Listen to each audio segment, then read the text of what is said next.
En France, le développement durable est au cœur des problématiques environnementales. À l'échelle de l'université, il est possible de faire bouger les choses pour l'écologie, tout en animant ton campus.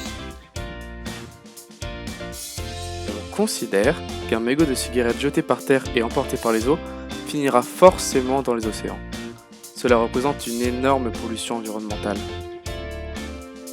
Au lieu de les voir fleurir au sol, fais installer des bornes à mégots. Elles favorisent le recyclage et incitent à une conduite éco-responsable. En plus, d'ici 2021, ce sont les industriels du tabac qui devront financer la gestion de ces déchets. Une raison de plus. Les problématiques écologiques et sociales sur le campus peuvent parfois se rencontrer. La mise en place d'un potager sera vecteur de lien social, les récoltes pourront servir à tous et lutter contre la précarité alimentaire. Petit plus, un compost pour les déchets organiques sera un terrain de jeu idéal pour les décomposeurs, en renforçant l'écosystème du campus et la qualité des récoltes, tout en réduisant le gaspillage. Le do-it-yourself est ici le fait de reproduire des objets du quotidien de soi-même avec des composés simples et en produisant moins de déchets. Par exemple, il est tout à fait possible de fabriquer soi-même ses produits ménagers. En plus, tu peux réduire l'utilisation de produits nocifs dans tes préparations. De quoi préserver encore plus notre environnement. En installant des ateliers réguliers et ponctuels DIY, tu proposeras l'accès à des produits moins chers et meilleurs pour la planète. Quoi de mieux pour un étudiant ?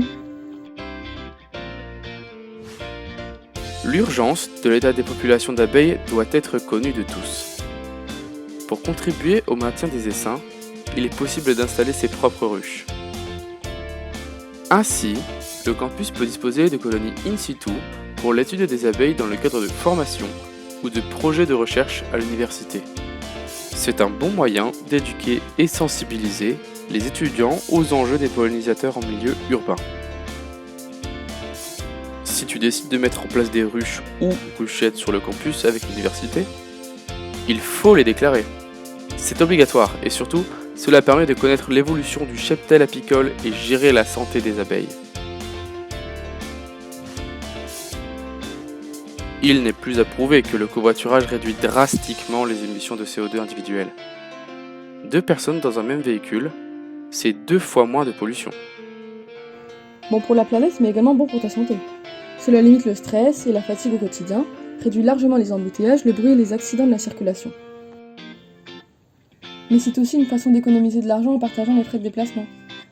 Pourquoi ne pas adopter le covoiturage pour aller à la fac ?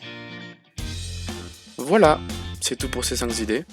N'hésitez pas à les appliquer et à les diffuser, car c'est ensemble qu'on fait bouger les choses.